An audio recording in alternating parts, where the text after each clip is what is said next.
of attraction and how that principle, once you master it, can help you find wealth, happiness, better health, whatever you're looking for. So let me share some of the concepts that have helped keep me on my game. The first one is like attracts like. You are a magnet. Whatever you are, that's what you draw to you. If you're negative, you're going to draw negativity.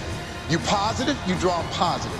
You're a kind person, more people are kind to you. So you're like a magnet, you know, and you got to understand something about like attracts like. If you see it in your mind, you can hold it in your hand. You got to put the new car up on your mirror. Put the weight you want to be on the refrigerator. If you can see it in your mind, you can hold it in your hand. Ask, believe, receive. So many people overlook this very simple quality. You don't have to figure it out. That's what freezes people.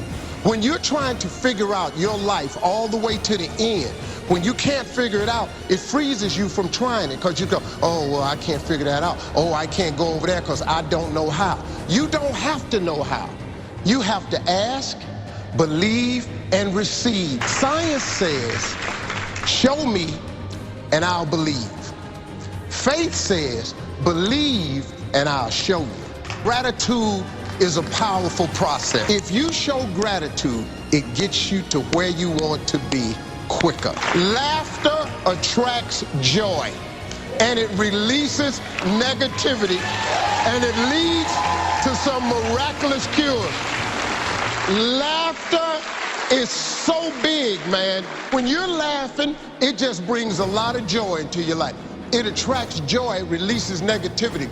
You know, at my mom's funeral, I learned something that was the most important lesson I've ever learned. I was sitting there, I was totally distraught. My mama was gone. You couldn't talk to me that week. It was the worst week of my life. The minister said something. He told us to think of only the good things that she's done. So me and my brothers were sitting there, and we started laughing about some of the stuff my mom had done. And we started smiling. And then the minister said something that has registered with me. Joy and depression cannot reside in the same space.